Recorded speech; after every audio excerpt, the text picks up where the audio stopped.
보수행렬표, 3 곱하기 3 보수행렬표죠. 자, 올바른 서술 한번 골라보도록 하겠습니다. 바로 내시균형 찾아보도록 할게요. 자, 우리 동그라미를 치는 방법 내시균형 찾아볼게요. 자, 우리 A의 선택을 골라보도록 하겠습니다. 만약에 B가 B1을 선택한다면 A는 요 셋 중에 하나를 고르면 됩니다. 5, 1, 4 중에서 당연히 5를 고르겠죠. 여기다 동그라미. 자, B가 만약에 두 번째 줄을 선택한다면 우리 A는 2, 5, 8 중에서 고르면 됩니다. 당연히 8을 고르겠죠. 자, B가 만약에 3번 셋째 줄을 선택한다면 7, 1, 0 중에서 고르면 돼요. A는 당연히 요 7을 고르겠죠. 자, 그러니까 B가 선택하는 각 상황에 맞춰서 A는 이렇게 자신의 최적 선택을 빨간색으로 결정할 겁니다. 자, 이제 B의 선택을 파란색으로 동그라미 쳐볼게요. 자, A가 1번 전략을 선택하면 B는 3, 2, 0 중에서 고르니까 얘 이렇게 동그라미. 2번을 선택하면은 6, 5, 1 중에서 고르니까 여기 동그라미. 3번을 선택하면은 B는 6, 1, 0 중에서 고르니까 요거. 그러니까 B는 A가 어떤 걸 선택하든지 간에 B는 초지일간 1번 전략을 선택합니다. 우리는 얘를 우월 전략이다라고 합니다. 그래서 2번이 정답이요. 경기자 B는 무조건 1번을 선택하는 우월 전략을 지니고 있다는 얘기입니다. 근데 A는 B의 선택에 따라서 한 줄이 아니죠. 갖다가 이렇게 휘어지잖아. 그러니까 쭉 한 줄로 동그라미가 마치 빙고처럼요. 한 줄로 가는 게 아니라 중간에 한번 바뀌잖아요. 그래서 A는 우월 전략이 없습니다. 그래서 우리는 얘를 우월 전략 균형이다라고 부르진 않습니다. 여러분 우월 전략 균형이 있으려면은 둘 다 우월 전략이어야 돼요. 근데 A는 우월 전략이 아니기 때문에 얘는 그냥 내시 균형일 뿐이지 얘를 우월 전략 균형이다라고 부르지 않습니다. 자, 그러면 여기서 보시는 것처럼 동그라미가 둘 다 쳐진 칸은 하나죠. 그러니까 내시 균형은 하나입니다. 그래서 이제 우월 전략 2번이 정답이 될 것 같고요. 자, 이 게임의 내시 균형은 파레토 최적이냐라는 얘기입니다. 여러분 파레토 최적이기 위해서는요. 우리 A와 B가 여기가 아니라 일로 가든 딴 데 어디로 가든지 간에 반드시 한 명 이상 손해를 입게 된다면은 얘가 파레토 최적이 되는 겁니다. 파레토 최적. 여러분 파레토 최적은 우리 지난 시간에 잠깐 말씀드렸죠? 여기서 벗어났을 때 그 누구도 손해보지 않고 한 명 이상 효용이 개선된다면은 파레토 개선이 된 거예요. 그렇다는 얘기는 파레토 최적이 아니라는 얘기인데 얘가 딱 그래요. 지금 보시는 것처럼 자, 여기 있는데 지금 여기잖아요. 최종 균형이. 근데 여기서 일로 한번 가볼게요. 여기서 일로 가면은 보세요. 여기서 일로 갔을 때 손해본 사람이 있습니까? 없어요. 누구 한 사람 이득을 봤습니까? B가 이득을 봤잖아. 3에서 5로. 그러니까 여기서 일로 가게 되는 건 파레토 개선이 됩니다.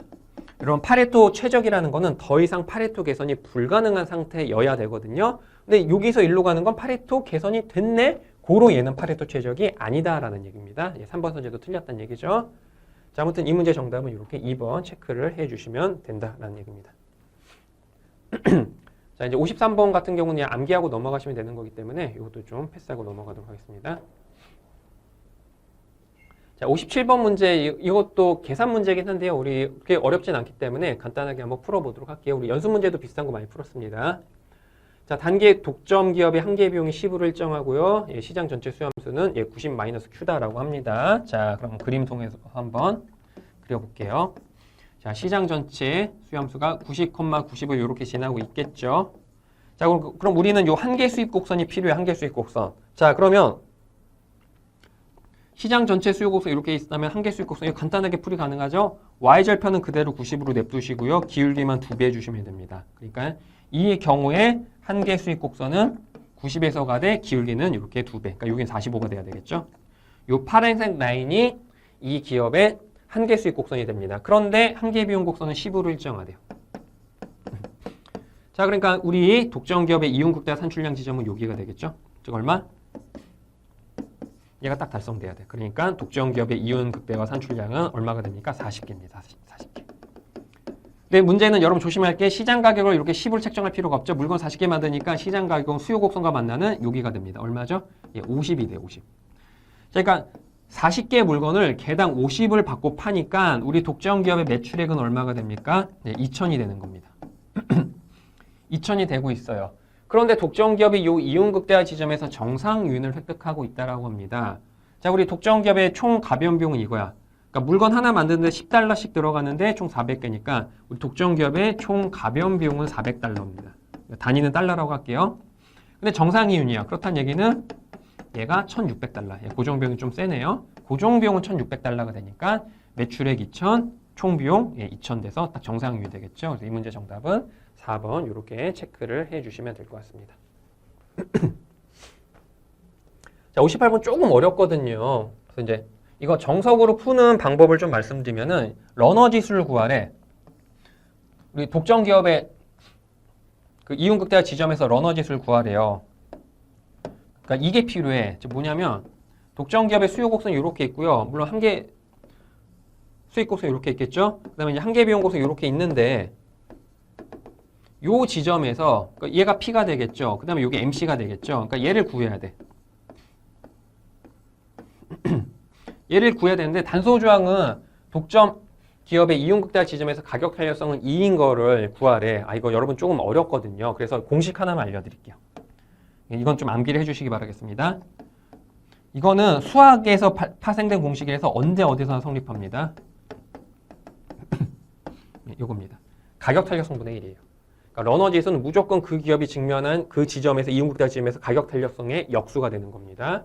그래서 여기는 정답 1번이 돼요. 이거 도출을 위해서는 여러분 좀 역시 또 우리 미분 연산이라든가 이제 복잡한 수학 공식이 들어가야 되거든요. 예, 생략하도록 하겠습니다. 러너 지수는 가격 탄력성이 역수입니다. 2분의 1이에요. 가격 탄력 2라고 있기 때문에 이렇게 정리를 해주시면 될 것 같습니다. 자, 그 다음 59번 문제도 같이 한번 풀어보도록 할게요. 자, 어느 국가의 5명의 소득 수준 1, 2, 3, 4, 5다. 이와 관련해서 아래의 올바른 서술을 고르시오. 자, 10분위 소득 분배율은 뭐죠? 10분위 소득 분배율은 자, 우리 하위 40%. 이 사람의 소득이 되겠죠? 예, 둘.